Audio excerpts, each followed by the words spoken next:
study session on the impact fees.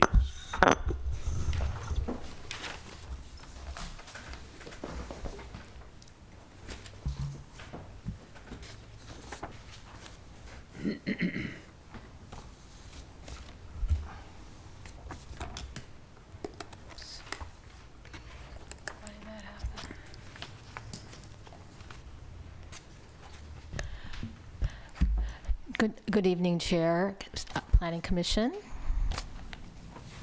Tonight, I'll be presenting an overview of staff's recommendation on impact fees. This presentation has been given to the City Council in a study session and has also been brought to numerous city committees, and we're bringing it to you tonight with the objective of you giving us comment and feedback on staff's recommendation, which we will then forward to the City Council for its consideration. What we've done is review 5 impact fees for the city that are listed here: an update of the transportation impact fee, a general government impact fee, a parks and recreation impact fee, and 2 different affordable housing impact fees, one applied to residential projects and one applied to commercial projects. This review was directed by the City Council in December 2012. And the main purpose of looking at these impact fees is that they can be used to fund a wide range of public facilities and capital improvements, as well as affordable housing. This is funding that was lost to the city of Emeryville when redevelopment was dissolved, so impact fees are looked as one source of funds to replace that. Basically, through an impact fee, development pays its prorated share of costs incurred by the city as a result of new development. It's a one-time fee that's paid when the building permit is pulled for a project. A fund can be established that can be used to finance improvements over time, and fees cannot be used to fund existing deficits, but only improvements meeting demand for services generated by new growth. So there's a 2-step process to initiate the fee. First, the city has retained consultants that have prepared initial studies for each of these fees. The initial study sets the maximum amount of the fee that can be charged. The city then needs to accept those initial studies. The second step is that the City Council will set the fee at a level not to exceed the maximum that is justified through those studies, but the fee can be less than that, and typically is less than that, and the level of the fee are based on policy and market considerations. So these studies have to include findings that are required by state law, the Mitigation Fee Act. They're listed here. The studies need to describe the purpose for which the fee will be used, show a reasonable relationship between the fee's use and the type of development, as well as the need for the public improvement or amenity funded by the fee and the type of development. And as I've said before, it's to document the maximum amount of the fee, which reflects the cost of the public improvements attributable to the new development. The city has retained these consultants to prepare the fees. Farron Piers has updated the city's transportation impact fee study. Kaiser Marston and Associates prepared both of the residential fee studies, and Wilden Financial Services prepared the draft general government facilities and parks and recreation facilities impact fee studies. We have representatives from each consultant here tonight, so if you have technical questions about the fees when I finish my presentation, I'd be happy to respond. In developing the fees, and we have used development prototypes to estimate what the proposed fees would be, as well as compare those proposed fees to other cities, and these are the prototypes listed here: 100-unit multifamily rental project, 100-unit multifamily owner-occupied project, condominiums, and then townhomes, 100,000 square foot office project, 150,000 square foot research and development, and then 25,000 square foot retail and restaurant project, and a 200-room hotel. Again, these are prototypes, hypothetical projects. They don't represent any actual project in Emeryville. So now what I'm going to do is move into an overview of each of the mitigation fee studies, and I'm going to talk a little bit about the methodology that each study used, again, to come up with the maximum fee that can be charged. When I finish that, I'll go over policy considerations for what staff considered in recommending an actual fee to be charged. So starting with the transportation impact fee, this fee was adopted in September 1990, updated in 1998. The 2009 general plan calls for a multimodal transportation system that includes public transit, pedestrians, bicycles, and automobiles. So this fee will be used to pay for transportation improvements in all of these modes. So going through the methodology of the study, the first is to identify the projects that would be funded by the fee. There's 28 projects in this report, a total cost of about $100 million. These projects were identified in the general plan, the sustainable transportation plan, the pedestrian bicycle plan, and other planning studies. And then the next step is to identify existing deficiencies and the costs attributable to new development, which is a subset of the $100 million. So down at the bottom here, it's $88 million. Of that $100 million is attributable to new development. This is a list of the projects that are in the fee report. You could see here the total $88 million, and a total cost here is the $100 million I was describing. So if you have specific questions about projects, we could talk about that later, but here is the list for reference. So the next step is to identify anticipated new Emeryville development and trip generation. So the general plan forecasts 3,800 new dwelling units and 2.5 million square feet of net new non-residential development by 2030. These are the trips that are anticipated to be generated by those projects. We calculate the maximum fee per trip by dividing that $88 million total cost by the total peak hour trips. So the maximum fee per trip is $12,541. And then that fee per trip is multiplied by the auto trips generated by each use at peak hour based on the Institute of Transportation Engineers Trip Generation Manual, and that's how the fee is developed. So here's a table that shows that for a range of land uses, the ITEPM peak hour rate, the percent of primary trips, and the maximum fee for each of those uses. So now I'm going to skip over a detailed discussion of general government facilities impact fee. We are not recommending this fee.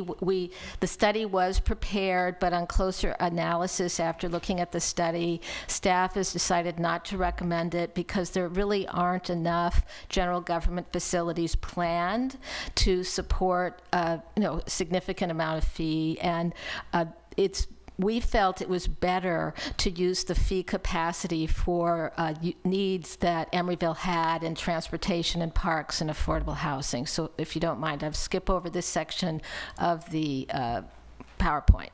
So now moving into park and recreation facilities.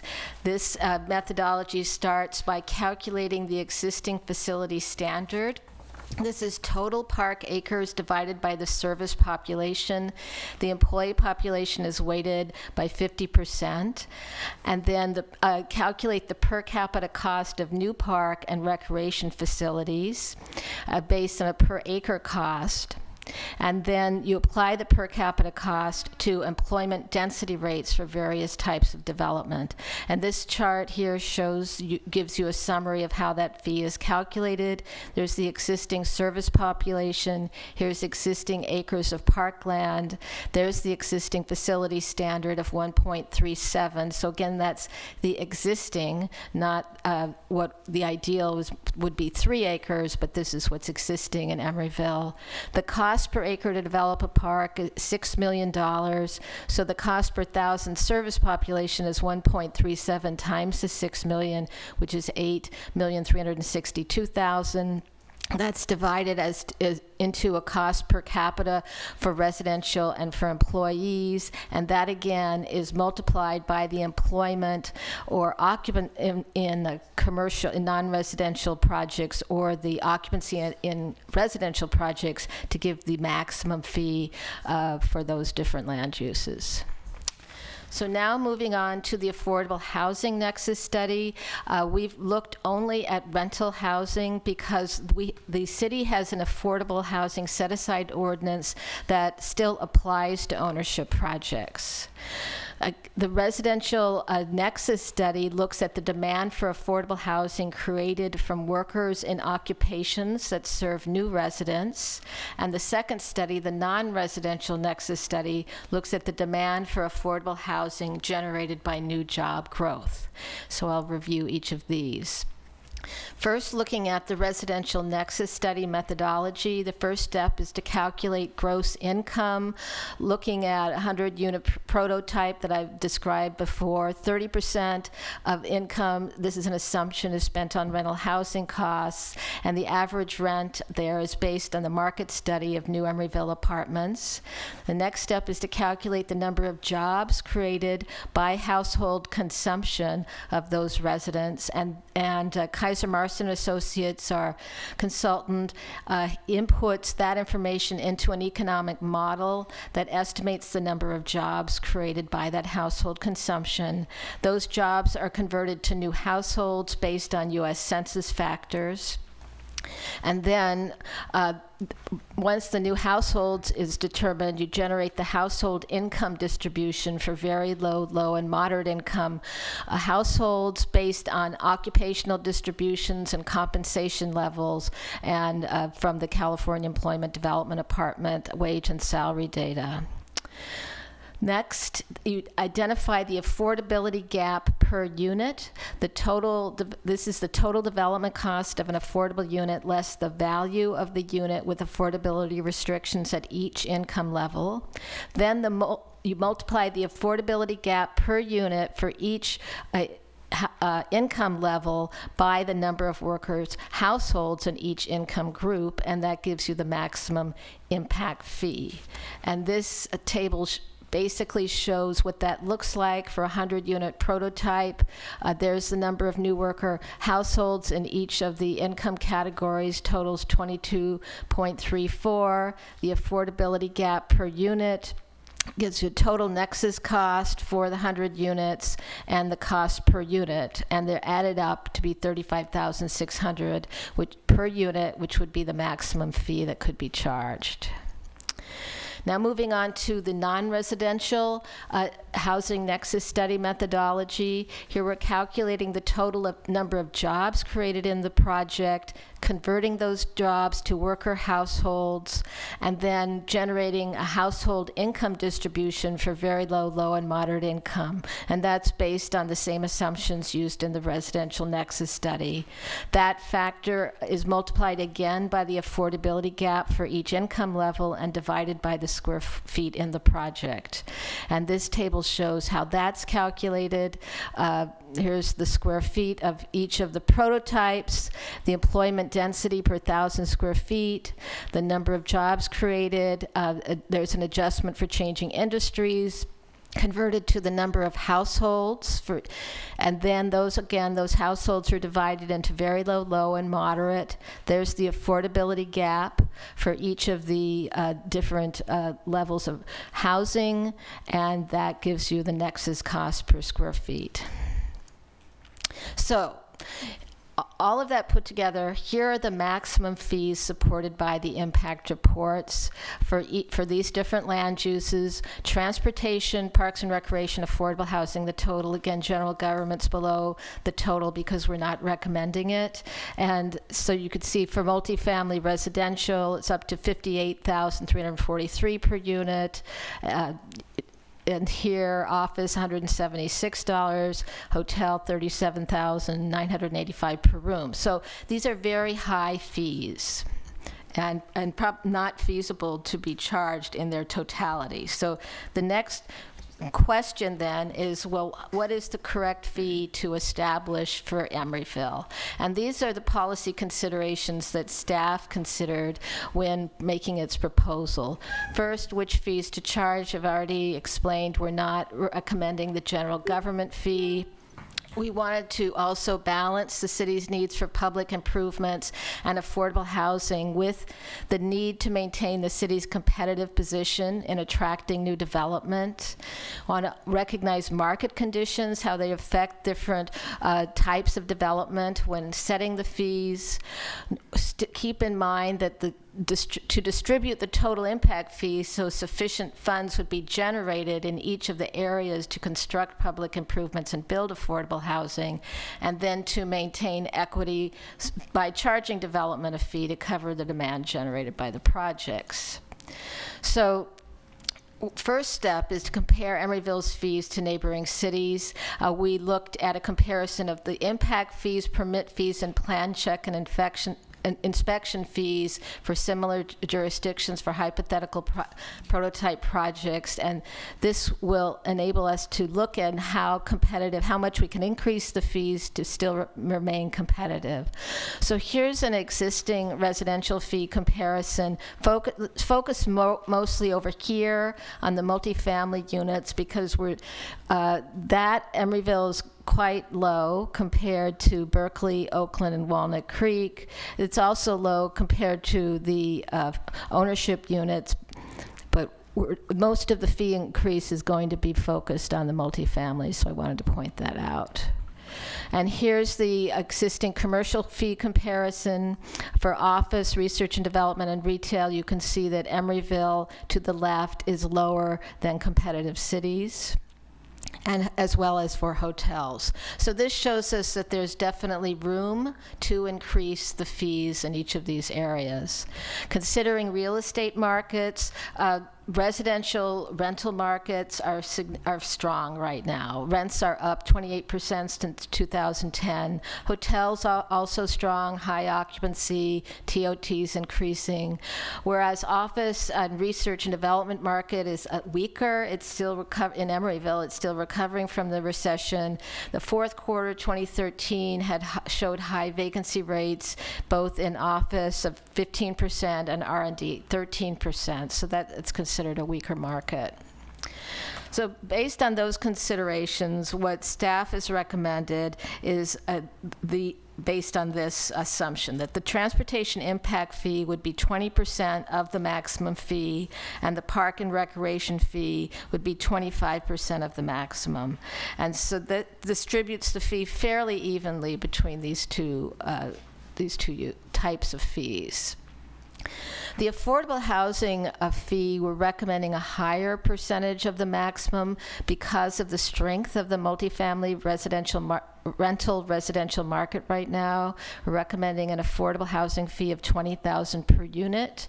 It's 56% of the maximum fee, but we are recommending that affordable housing fee be kept low on the commercial projects. Again, it's a little weaker market at $2 per square foot. It also reserves more fee-paying capacity for the commercial projects to be shifted to the parks and transportation fee, because you'll see later in the presentation this fee on the rental residential of $20,000 per unit is going to generate a significant amount of money to support the affordable housing program.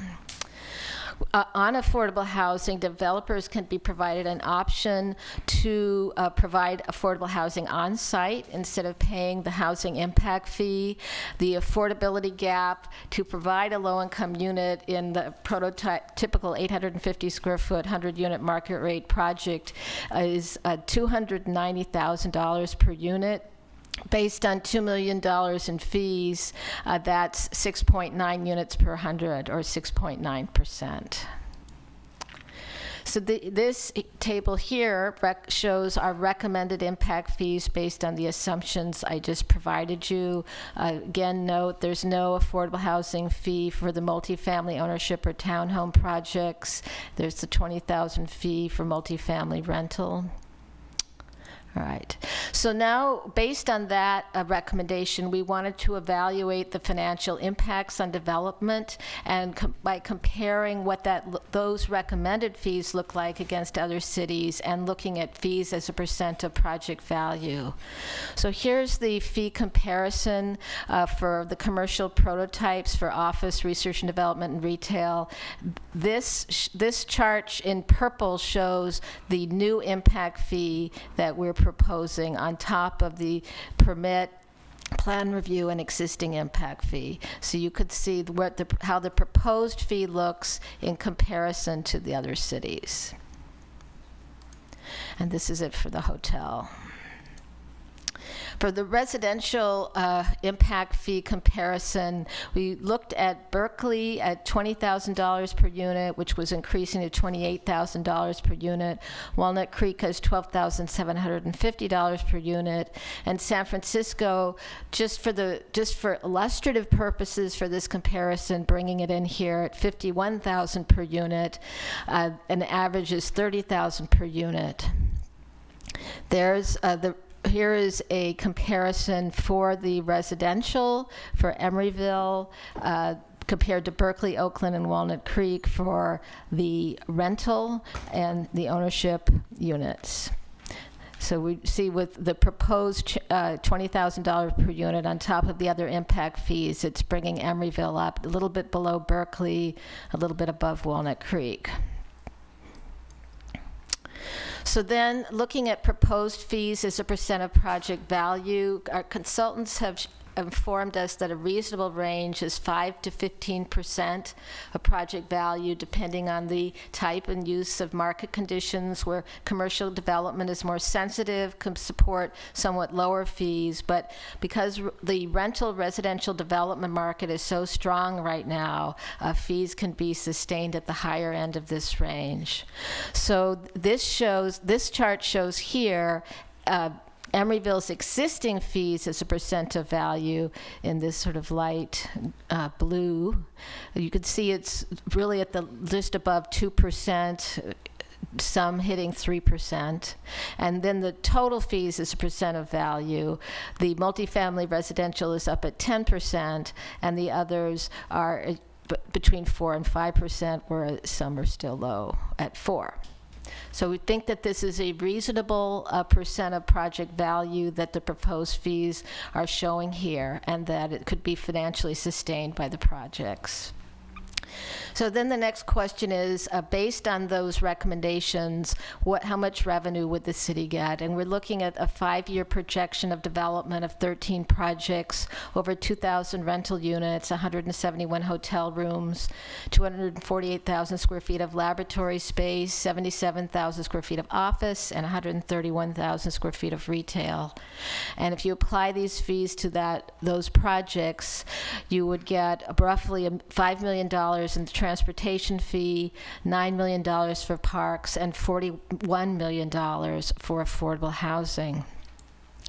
So what this equates to is the $5 million represents 5.6% of the total $88 million project cost, and remember that's in 5 years. The parks is $9 million, looking at $6 million per acre. Average cost is 1.5 acres of parkland, and affordable housing, $41.9 million. If you look at the average affordability gap of $190,000 per unit, that equates to 220 units. So that's the end of the presentation. If you have questions or comments regarding the mitigation impact fee studies, we have consultants here that can help answer some of those questions, or if you want to give input into the method of policy issues regarding how to set the actual fees based on those studies, that's the information the City Council would like to hear. I'd be happy to answer any questions myself. Thank you. You have a question? I did. Can the city set an incremental increase of fees over time? I know it mentioned, and so was that looked into and what that might be? Once the fee reports are accepted, which sets the maximum amount, the City Council has any latitude it wants to set the fees below that maximum amount. So the answer is yes, they could do that. I guess, but over time. Over So- time. Okay, gotcha, good. So how long can the council reasonably rely upon these studies to make adjustments to the fees in the future? Well, I think typically it's 10 years or so, but that might be a question for the consultants to respond to. But the studies can last quite a while. In regard to particular projects, is there any flexibility once these fees are established for us to do kind of an ad hoc case-by-case basis of projects to reduce the fees?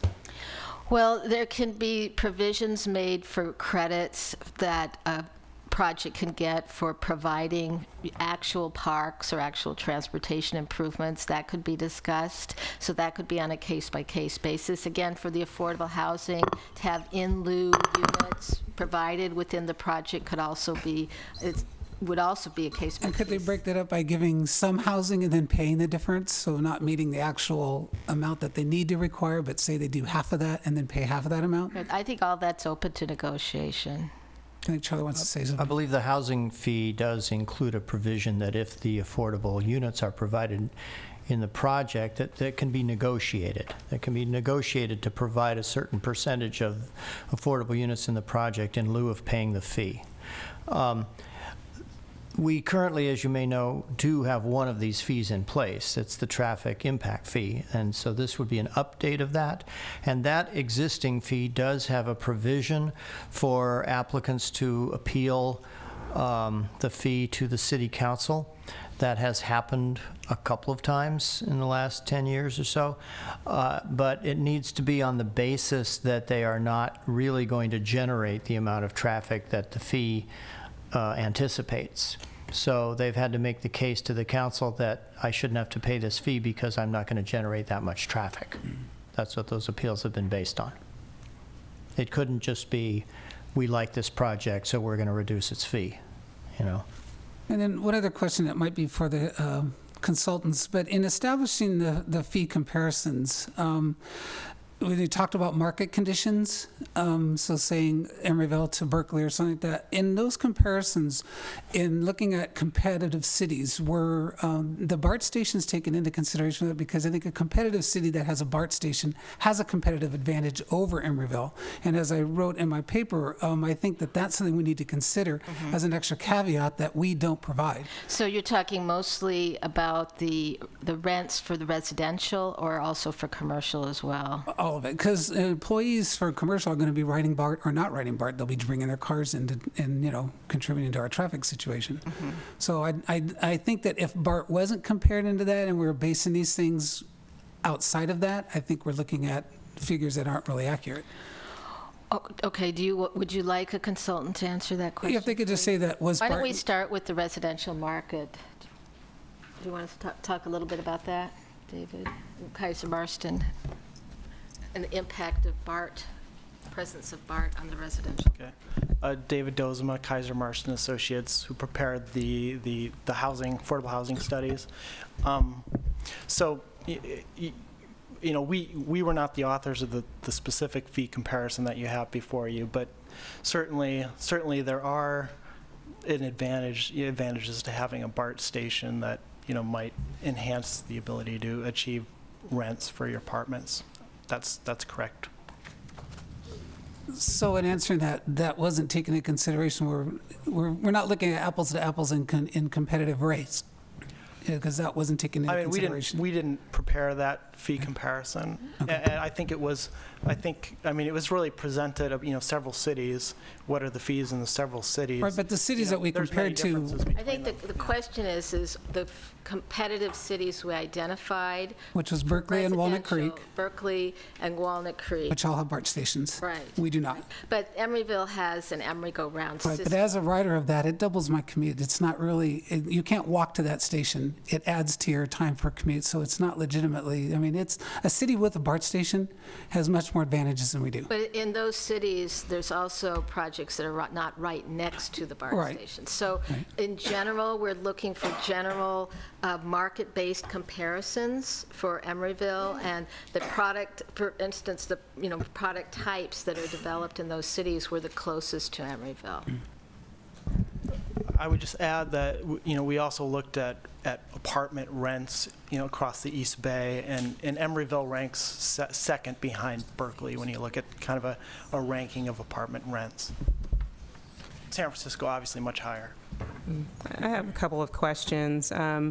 So the 100-unit prototype, can you just explain why the study is based on starting at 100 units, and what about addressing developments that are less than 100 Just that units? it's Because it sounds like the fees that are recommended are going to be applied to units that are much smaller number than 100 plus units. Or more. I mean, a lot of the larger residential apartment projects are more than 100 units.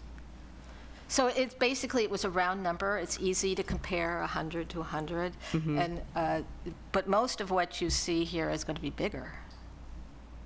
Okay.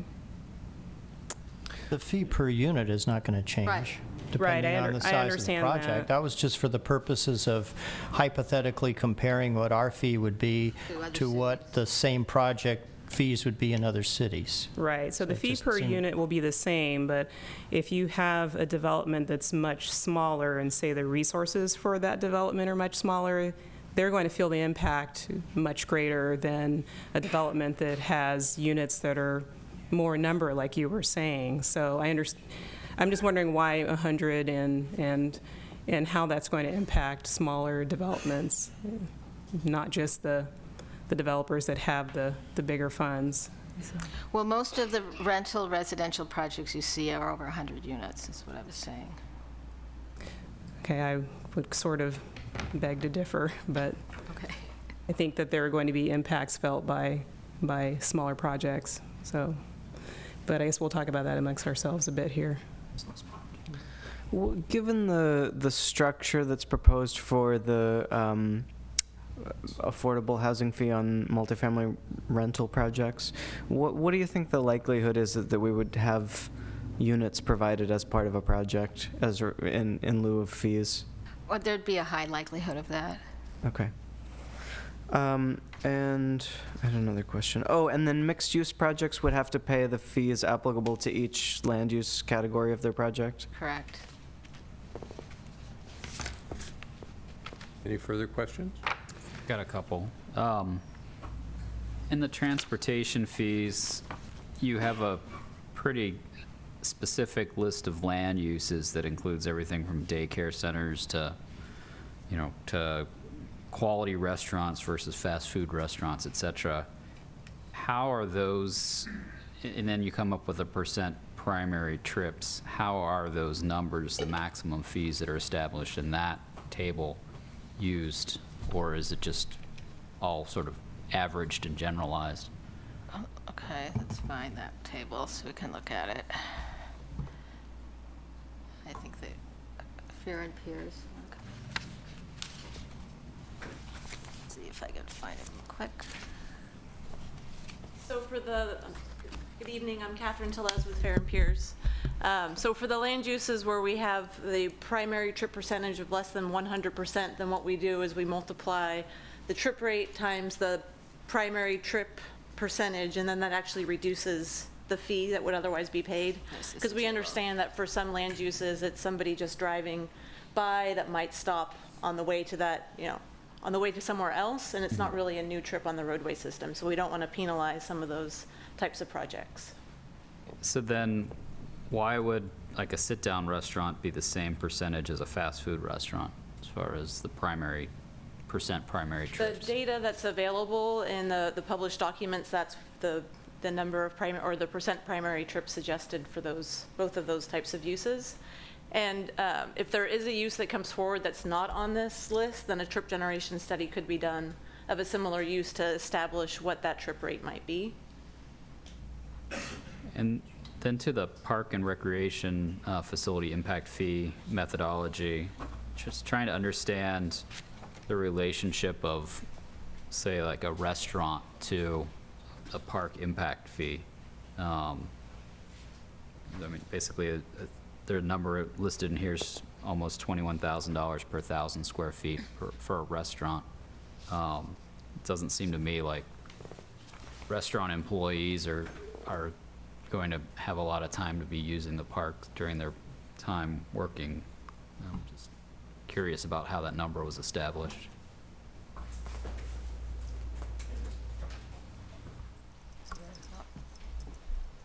Yeah. Hi, I'm Carlos Villarreal from Wilden Financial Services. The non-residential park fees are allocated based on the estimated amount of workers per 1,000 square feet. So the estimated amount of workers per 1,000 square feet assumption was 5 workers per 1,000 square feet, and that's the multiplier used in that table there. Regardless of whether those workers are going to use parks? The assumption is that those workers would use parks, of course, obviously not while they're working, but their other time.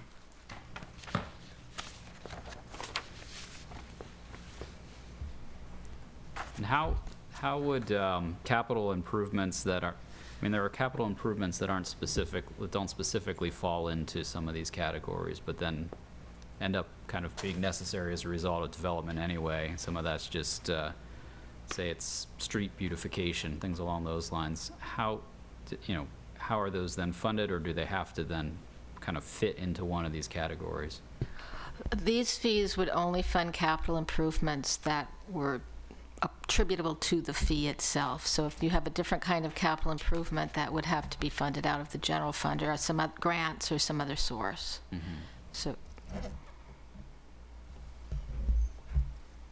Any further questions? I have a couple questions. In the staff report, it says the traffic impact fees currently are imposed on incremental increase in traffic resulting from changes of occupancy in existing buildings. I'm sort of curious how that works and what happens if a change in occupancy actually results in less trips generated. There's not a refund. Okay, so this when a change in occupancy occurs, the fee is assessed based just on the difference if it's an increased occupancy, be the difference in increased occupancy. Okay, at issuance of building permit, or when is Yes. it? Okay. Actually, if you've ever looked at the fee charts that are buried in your staff reports for various projects that lists all the fees that get charged to each project, sometimes you'll find a detailed traffic impact fee calculation sheet that's behind that fee chart, and it'll show if, for example, if the building is going from a warehouse to an office, it will show the traffic impact fee for a warehouse and the traffic impact fee for an office, and we subtract the warehouse fee from the office fee to get the incremental increase in traffic, and that's the traffic impact fee. Okay, I guess what I'm curious is that the fee would still be due even if the change in occupancy didn't require any discretionary approval? Yeah. Okay. Yeah. Yes, the building division charges this fee on all building permits. Okay. And then I have one other question, which is that, so given, in regards to affordable housing, and particularly the fee on rental, on multifamily rental projects, given that court decisions in the last several years have affected the city's ability to require units as part of those projects, what would happen if anything changed to restore the ability of the city to require units in those projects? It's not linked to that. So this is an impact fee that's based on the need that's generated by the projects. Right. So but I guess what I'm asking is, if that happened, the set-aside ordinance would be in effect then again, and the fee would still be in effect, correct? Well, the fee would be in effect, yes. So, I mean, how the city chooses to impose its set-aside ordinance is up to the city. So if the Palmer decision was overturned, the impact fees would still stay in place, Correct. unless the city changed it. That's right. On a related note, was there any kind of comparison that you did between the rental affordable housing fee compared to an ownership set-aside? So like percentage cost or? No. No. So we just looked at the rental fee only. And it still comes to a smaller percentage than the requirement on for sale Right. housing. You look at that table that showed that, with 6.9%. Let's see if I can find it.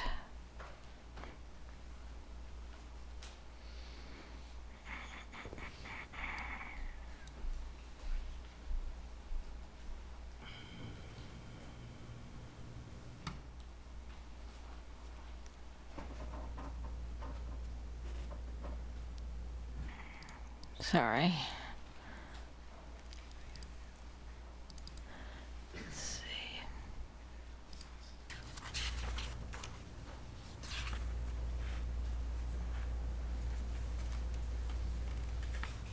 I'm not finding it right now, but it was 6.9%.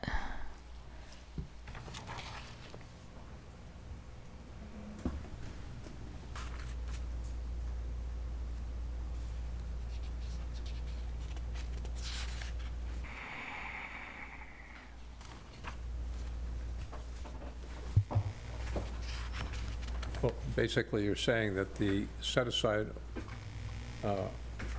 when the set-aside ordinance was in place, that cost more than these fees cost now. Correct. Where did it go?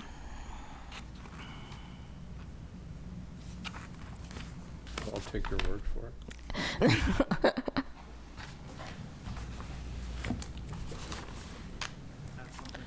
Okay. We had done an estimate as to how much it would cost to comply with the set-aside ordinance on rental, and that estimate was $32,000 per market rate unit. So the proposed fee is $20,000. So 290,000. So there you, if you get $2 million from a 100-unit project based on $20,000 per unit, and there's a $290,000 affordability gap, that will create 6.9 units or 6.9%. Thank you. What is the affordability rate? Do you have any further questions? Oh, a low-income unit.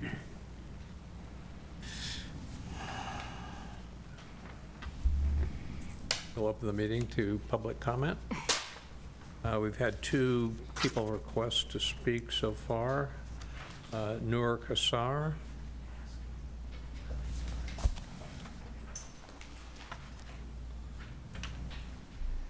You have a 3-minute limit here. Thank you. Good evening. My name is Noor, and I am a policy researcher and grant writer at EAH Housing. EAH has been developing and managing affordable housing in California since 1968. We were recently chosen by the city of Emeryville to construct an 86-unit affordable mixed-use property in Emeryville in the next 2 years. I'm here today to support the affordable housing impact fee recommendation by Kaiser Marston to the city. As a developer, EAH knows the cost of developing multifamily properties. We have 105 of them. But as an affordable housing advocate, we also know the need for more affordable units is only increasing as our own wait lists are continuing to grow. Since the loss of redevelopment, nonprofits like EAH have struggled to cobble together financing for new construction. We need a permanent source of funding, and we can't rely on just the state and the federal government for all those costs. The local dollars that you would invest here by those building in our communities are leveraged and would be doubled or even tripled to help with our financing. So why do we need affordable housing? In Alameda County specifically, a home buyer needs to make at least $75,000 to afford a median priced home today. However, vital jobs in our community do not all reflect this amount. What are these vital jobs? School bus drivers in Alameda County are needed. They make around $32,000 a year. Paramedics and EMTs are needed. They make around $44,500 a year. Preschool teachers and daycare workers make around $34,000 a year. Keep in mind, this is their gross income. According to the U.S. Department of Housing and Urban Development, these vital workers fall into the very low and low income brackets in this county and cannot afford the typical $2,000 a month rent. So please consider supporting this very vital funding source to build more affordable housing in Emeryville. Thank you. We also have a Pilar Lorenzana Campo.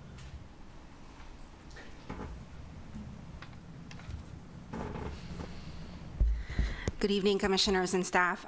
First off, let me apologize. I'm having a little bit of an allergy asthma attack, so if I end up coughing, I will recuse myself from speaking.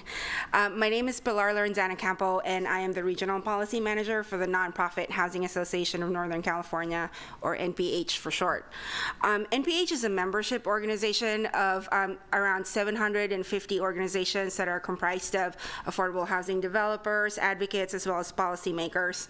And we work across all the nine county Bay Area. For the past 35 years, we've provided technical assistance to different cities to increase policies and funding mechanisms for the production of affordable homes. As you've already heard, it's been a very tough 5 years for the affordable housing sector. We've suffered not only sequestration of funds at the federal level, but through state action, we've also managed to lose our biggest source of funding for affordable housing production. Recently, as you all know, redevelopment agencies, which used to contribute $1 billion annually to state affordable housing programs, have now been eliminated. So on behalf of our members, I'm here today to strongly encourage the Planning Commission to support staff-recommended affordable housing impact fees across all the identified uses.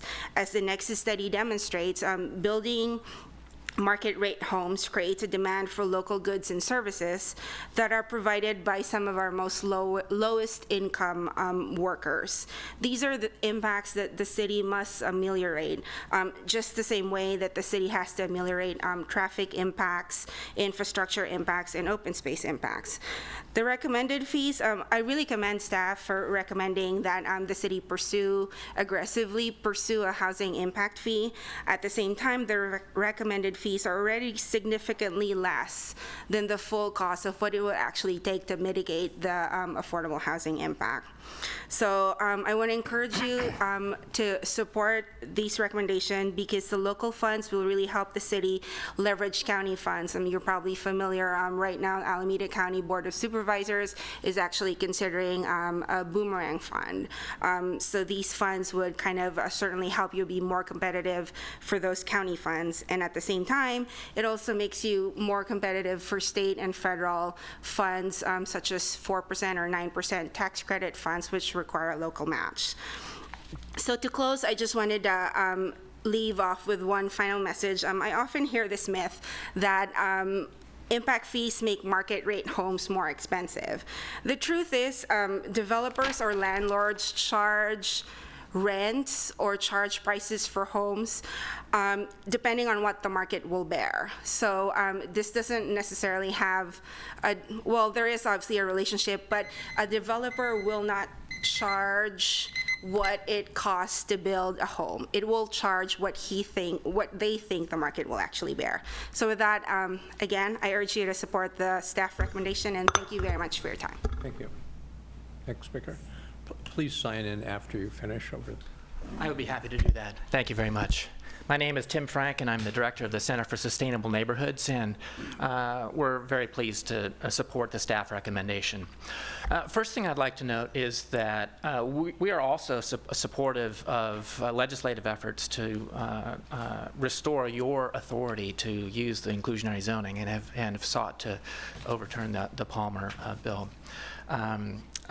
But until that happens, it's really important to have another alternative available to actually fund affordable housing, and the fee is the obvious option. I would note that the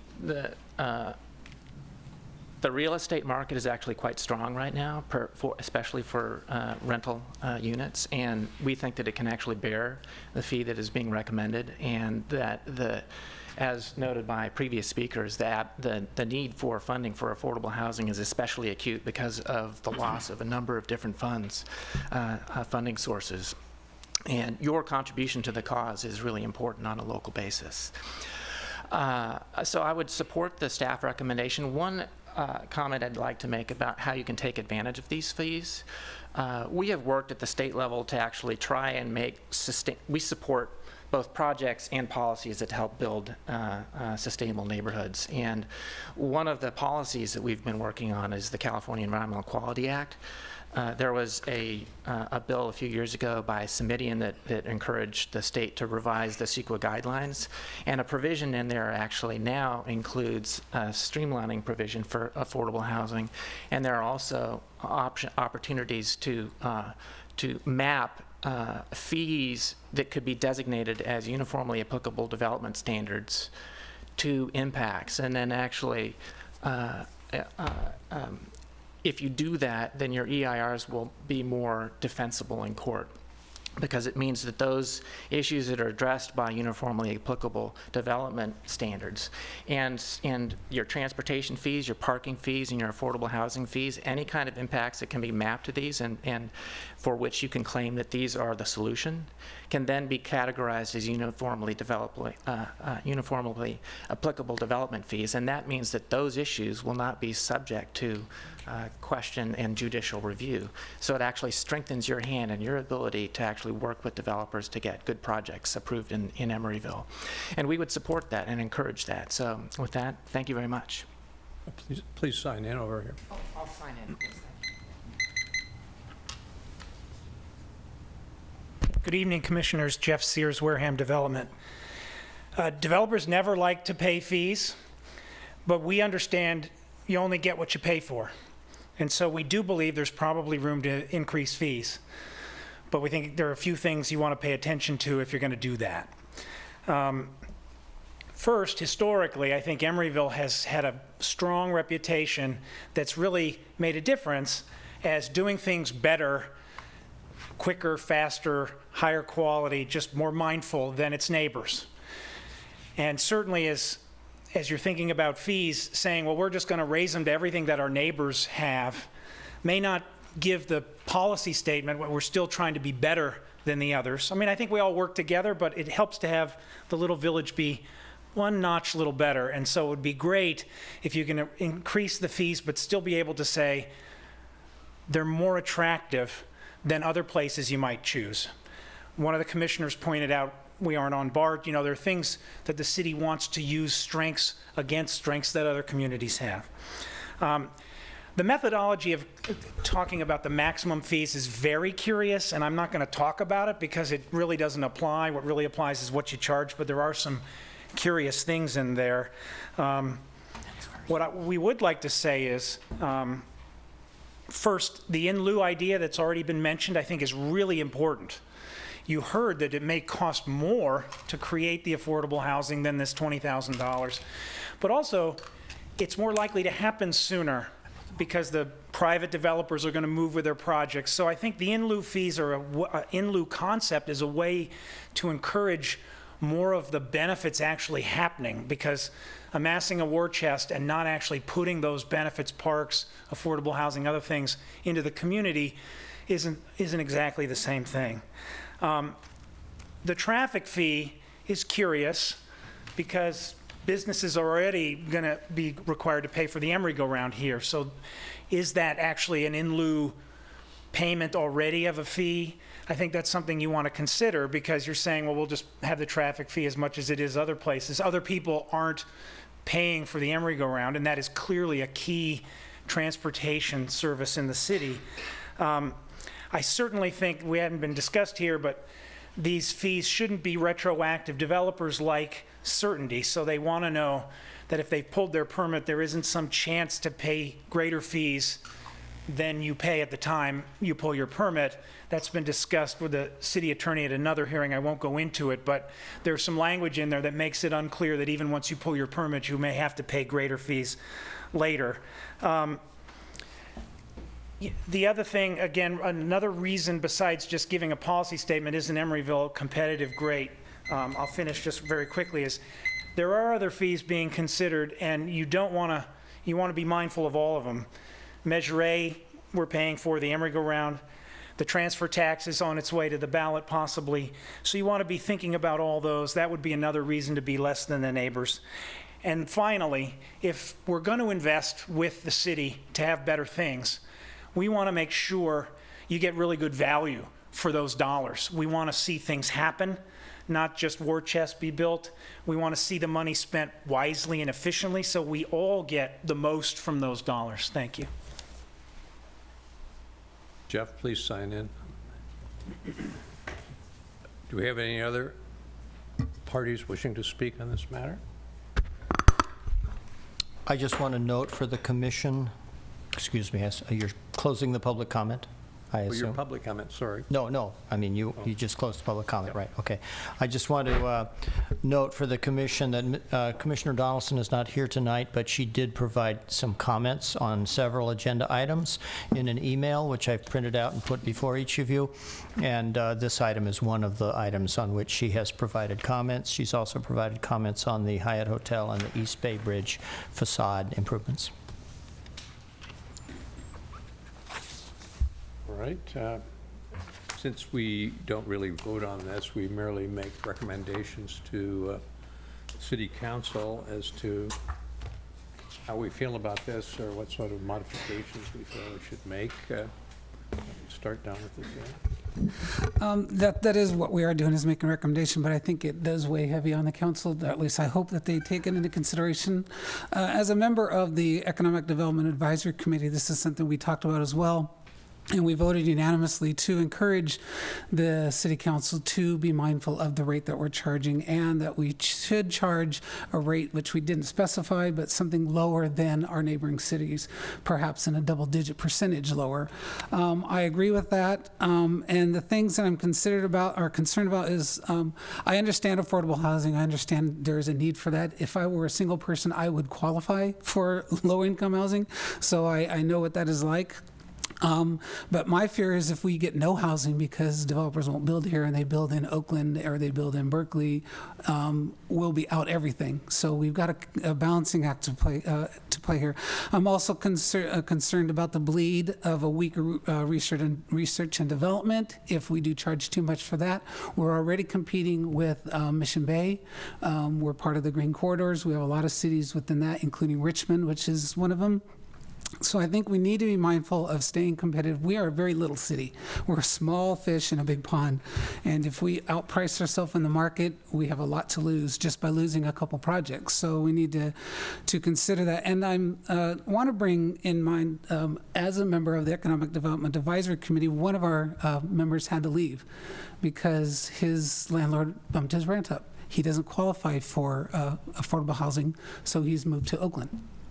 And in that same economic development meeting, they talked about how the rents are going up, but so are our vacancy rates. So there might be a strong demand in the area and in the past, but that's starting to wane. So I think there's just a lot to consider in this, and I just think that we need to also, as Jeff mentioned and I mentioned, this double jeopardy. If someone's paying into the PBID, and are they going to, are we adding fees on top of fees on top of fees for things? So I think there's room to increase. I definitely think we're a little low in the market, and given today's economy, we need to increase it. We just need to be mindful, and I think we need to convey that information to council.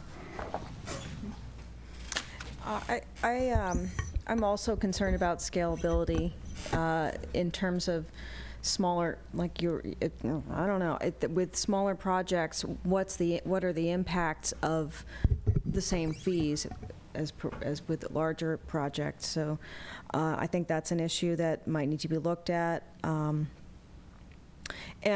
with the reasonable range being 5 to 15% as a percentage of value for, of the value of the projects, I agree also that we do need to be careful and at the same time increase. So maybe taking the moderate approach of 10%, 5 to 10% is, but it's a very challenging situation. And I appreciate the Mr. Sears mentioning that about the Emery Go Round and the transportation fee and having double, triple fees imposed, and is that fair? Well, actually, the impact fees can't be used for operational costs. Of the Emery Go Round, So it's a whole different. Apples and oranges. Okay. There we go. And on the other hand, I believe we have enough rental projects in Emeryville, and so I am inclined to think that the rental increase might actually not be a horrible thing. So that's where I'm at. Yeah, I would tend to agree. I think generally the levels of fees proposed by the staff are reasonable, especially the affordable housing fee, and I agree with you that I think this does more level the playing field between multifamily ownership projects and multifamily rental projects. And I'm pleased to hear that there's a high likelihood of us getting some affordable rental units as part of these projects instead of fees, because this is one instance where I would rather see the units than the money. I think it really saddens me that we are where we are.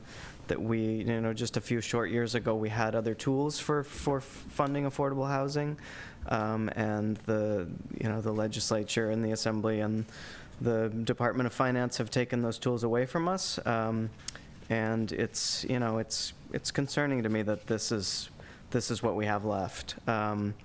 So I definitely support, especially the affordable housing fees as a way to provide some of that housing again, especially rental housing. But I think just a comment on policy decisions at a state level, I think there are better, more efficient tools for doing that. Well, I agree with what everyone else has said here. I do think the affordable housing fee is necessary, and I think the staff has done a great job in trying to balance things. I wish we could lower it a little bit, and I do think we have to stay below our surrounding cities as much as we can. And other than that, see what the city council has to say. Okay.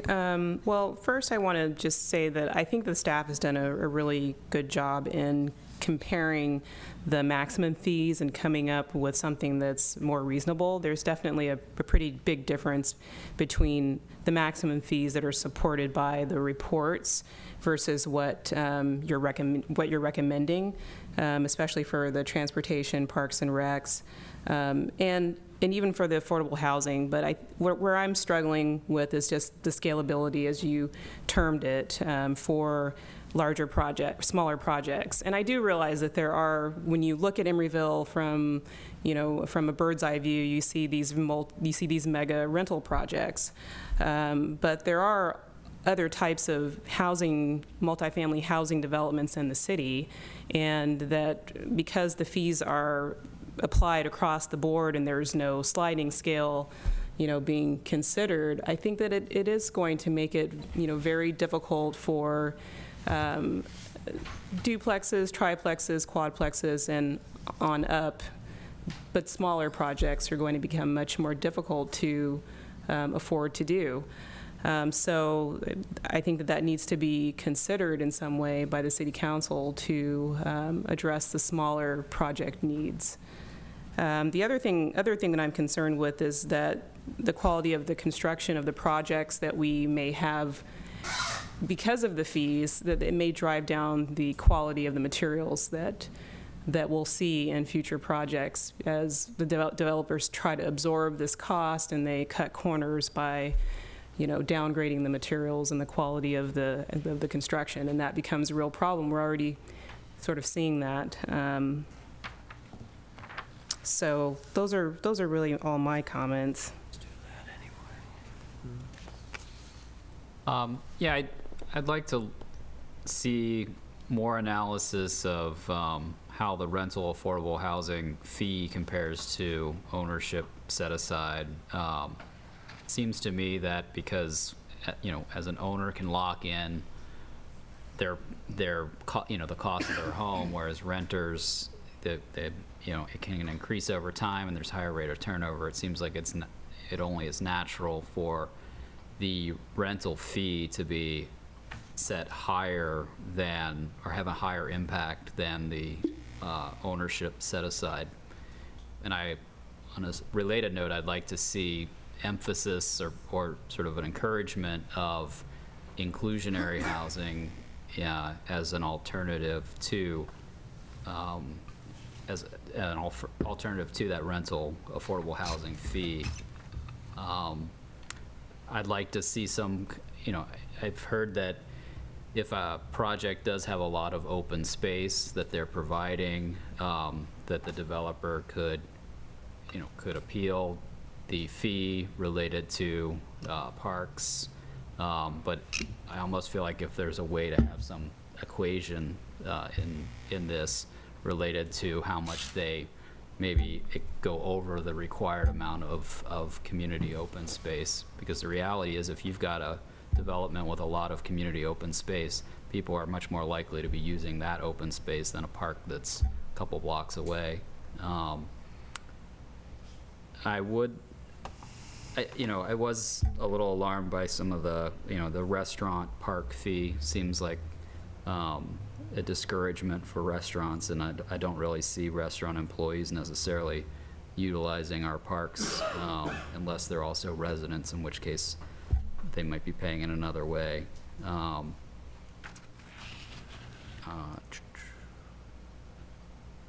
Yeah, and I guess the other thing is wondering if there's a way that we can differentiate between businesses and retail that cater to non-resident employees or patrons, because it's going to have a greater impact. So if it's more regional versus local,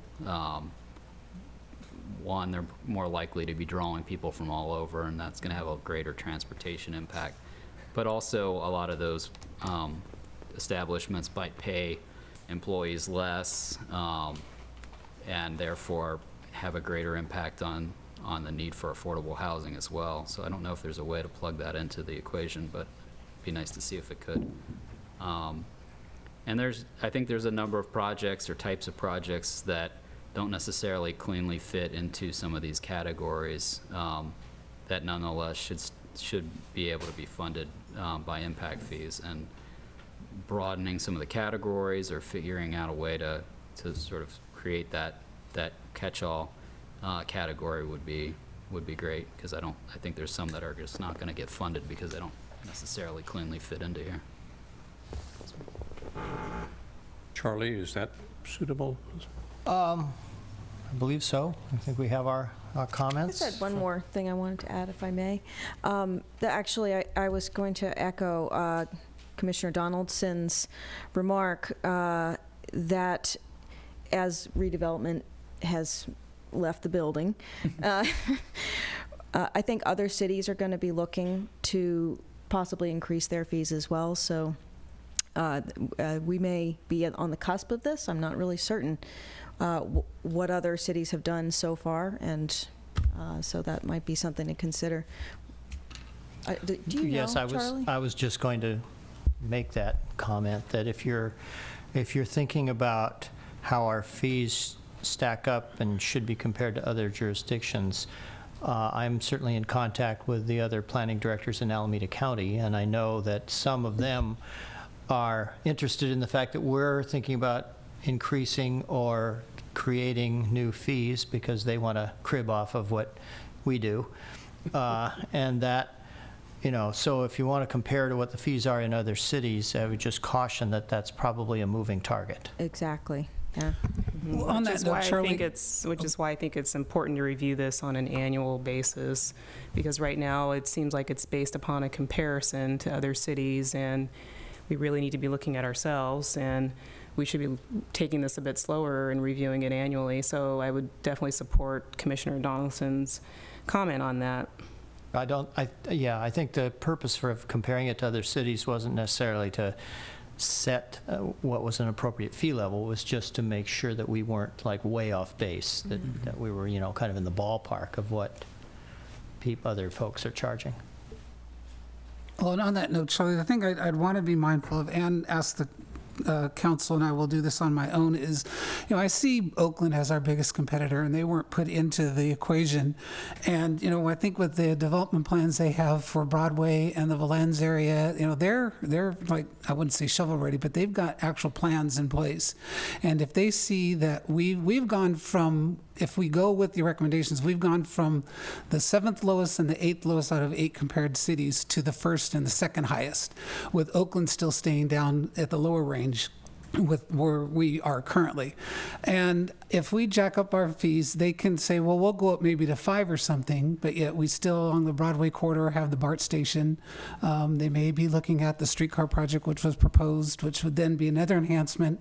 So I think, as a city as small as we are, things can turn on a dime for us. In a year, we could lose 3 or 4 projects that go somewhere else. And then it may take us 3 or 4 years to find a new developer for that site, maybe when Oakland jacks up its prices to ours. So I'm just saying that I would like our recommendation to council to be very mindful of the cities which border us, and particularly Oakland, because they have so much developable land around their BART stations and their other transit corridors.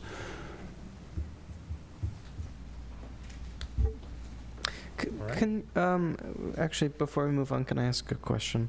There was a question in Commissioner Donaldson's email that I would like to hear the response to. It's related to the transportation and park impact fees, and she asked if a project is not on the TIF or park improvement list, would a developer be able to negotiate a credit? I think the answer is we don't know. The answer is maybe. We've discussed this issue actually with the city attorney this afternoon, and the response was ambiguous, I would say. Okay. Please. But, yeah, the answer is in development. There will be some provision in the ordinance to allow for credits. The extent to which you can get a credit is yet to be determined. Okay. But that will be worked out soon, or Well, it'll be worked out before the ordinance goes before the council. Okay.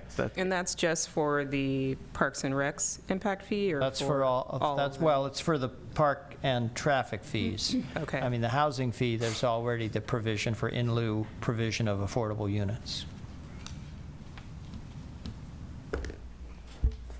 No further comment? We'll Okay. call the study session closed. Right. Could we take maybe 5